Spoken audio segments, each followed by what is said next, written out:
Daily Detroit is brought to you by the community. Support our work at patreon.com/dailydetroit.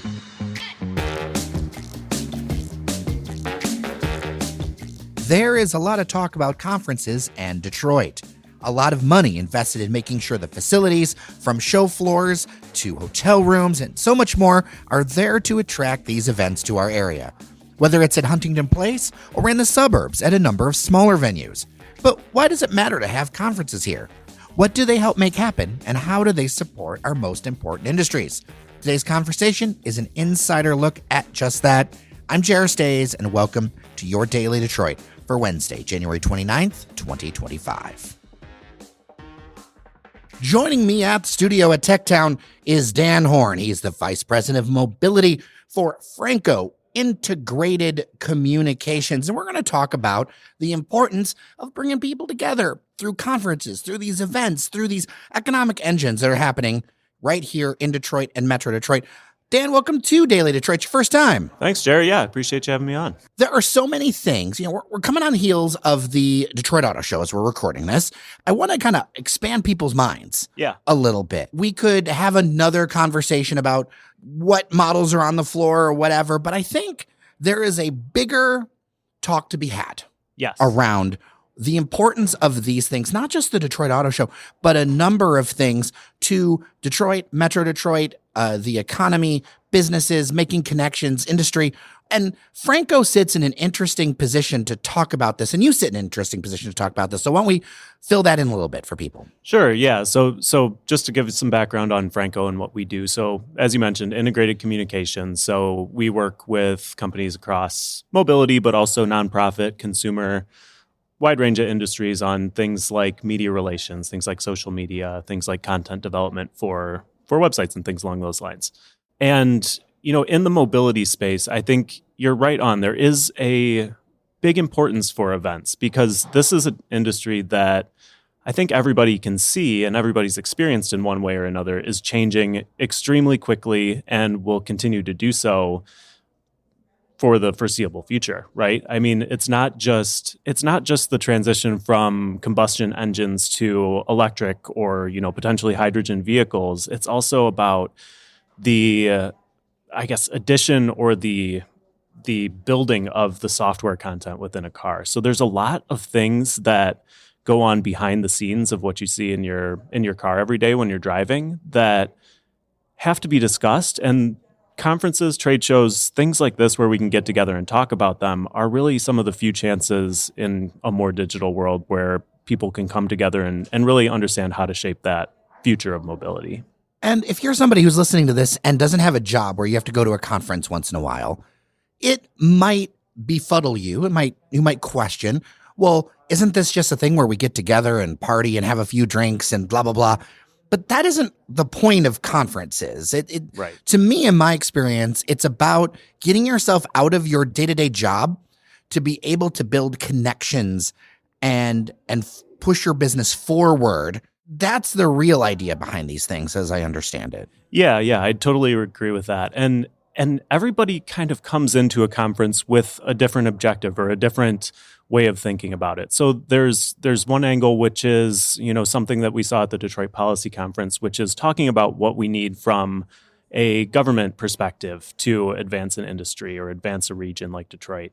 There is the technological perspective that I mentioned where, you see a lot more collaboration in automotive, but also in most industries now. You're seeing companies kind of come together to address these bigger shifts where they're partnering with, whether it's an automaker with a software company or, any other collaboration to help bring in the expertise or join the expertise to kind of bring this forward. So you might be looking at opportunities to partner with other organizations. Sometimes you're looking for sales and you're looking to build your business. I mean, everybody kind of comes to these things with a different approach or a different goal in mind. But at the same time, the sentiment stays the same. What you said, it's getting to connect with people, talk about what's shaping in an industry, talk about what problems you're facing, and really try to understand from others who are smarter than you in a particular area, how you can work together to kind of bring it to the next step. Since we just closed out the auto show, let's use that as an example. What's the kind of stuff that you would be working on? Yeah, so you see the show floor, you see the cars. You talked about this in a recent episode. There's a lot of cool stuff out there. Behind the scenes, the whole separate section of the auto show during the first week was the Mobility Global Forum, which was really hosted in the atrium over at Huntington Place and in the ballroom next to it. So you've got panels throughout 2 days of people talking about software-defined vehicles, workforce challenges, everything along those lines. So from our perspective, what we're helping clients do there is secure a spot to speak among these experts, right? Lead that conversation and contribute their expertise to any range of topics. So we had clients who spoke on the future of software-defined vehicles. We had clients who spoke on hydrogen fuel cell technology, and then also on kind of the economic development picture for Detroit and what it looks like for our city to not just be the motor city in terms of making cars, but in terms of being this center of mobility and all things that go with that. And there's so much more to it than just the car you drive.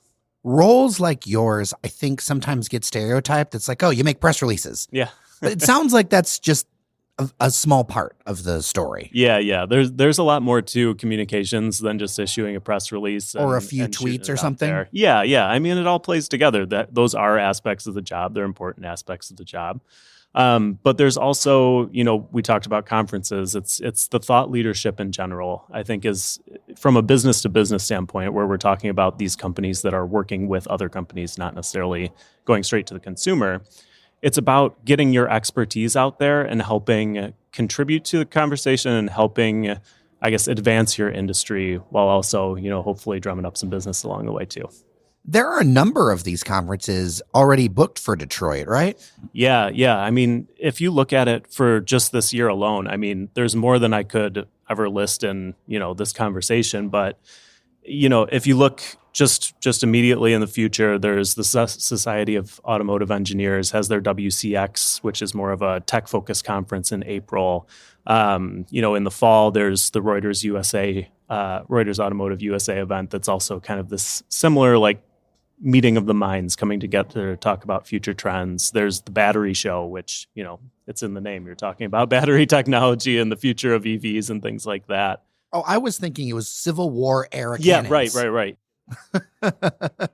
But yeah, I mean, there's all of these technology shows, but you're also starting to see other shows that weren't traditionally in Detroit coming back to the city or coming to the city. Move America, which is kind of a broader mobility show. It talks about public policy, talks about infrastructure, things along those lines in September.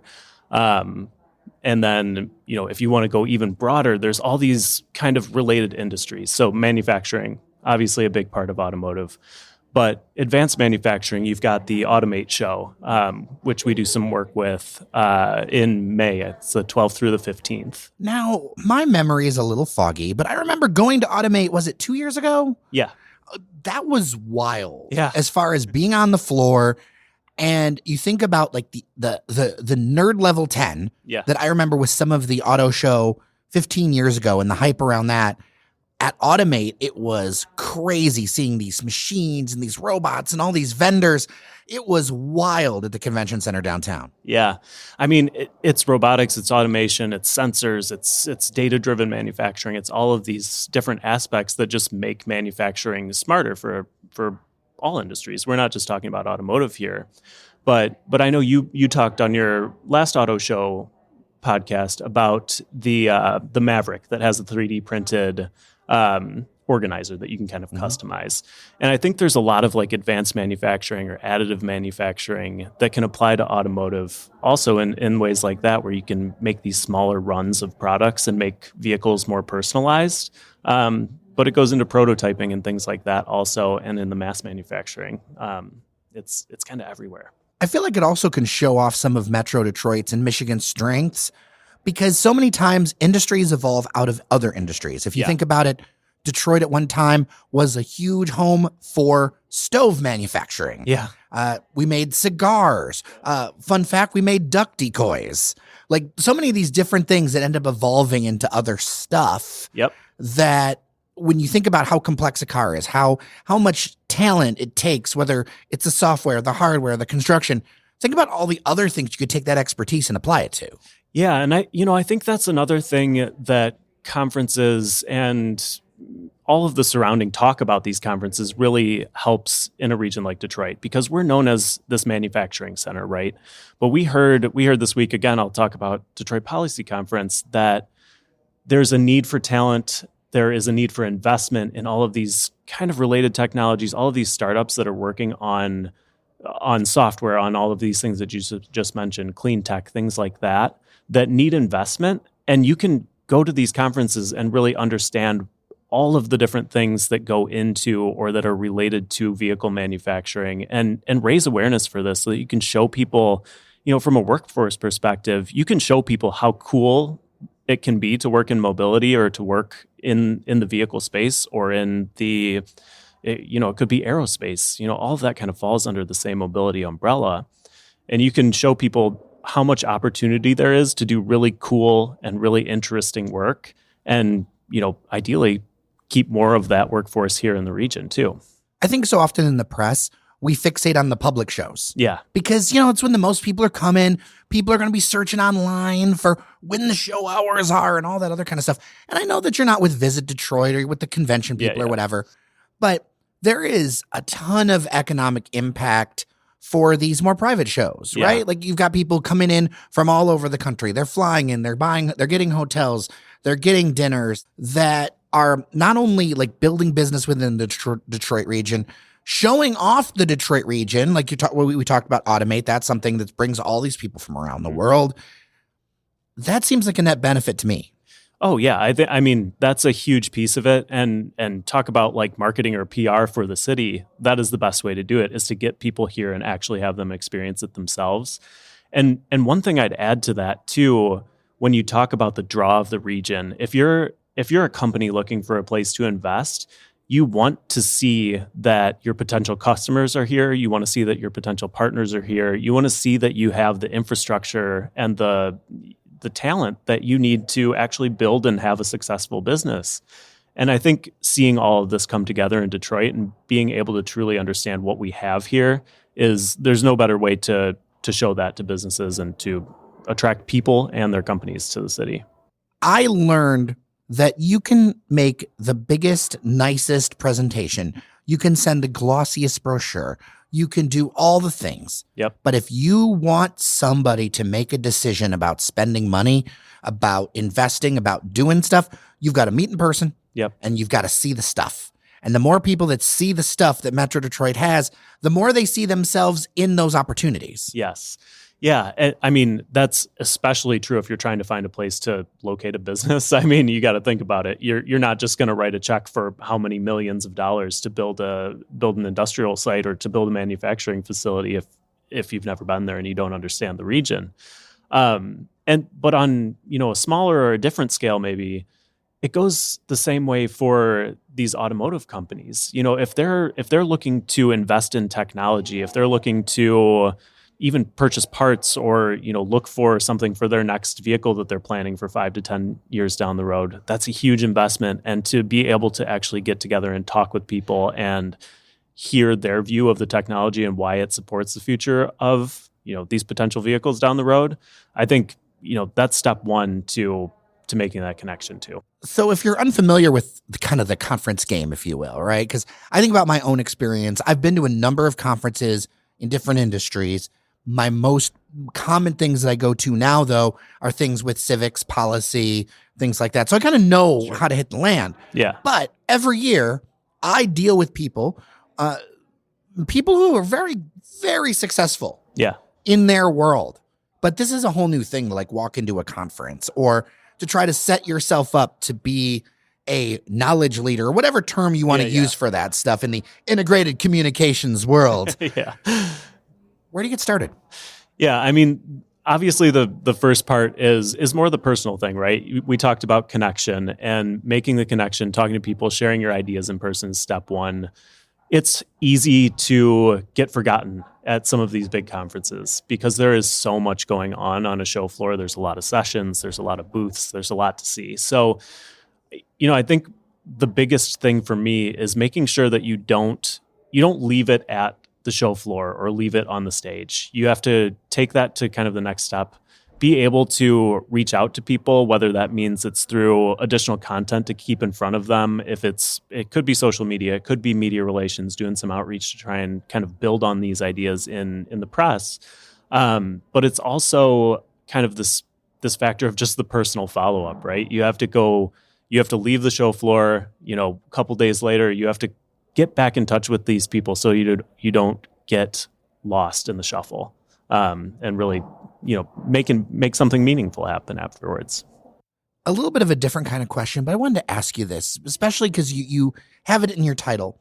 You're the Vice President of Mobility. So what does mobility mean to you in this? Mobility, I think, is a very big word. It is. And listeners, the reason I ask is because listeners will hear like, oh, there's a mobility conference or we're investing in mobility, and they're not quite sure what it means. Yeah. So how I would describe mobility is the way that we get around, the way that products are transported and delivered, and the way that you interact with the city in a lot of cases. So this could be anything from public transport on a large scale. It could be micromobility, scooters on the smallest scale.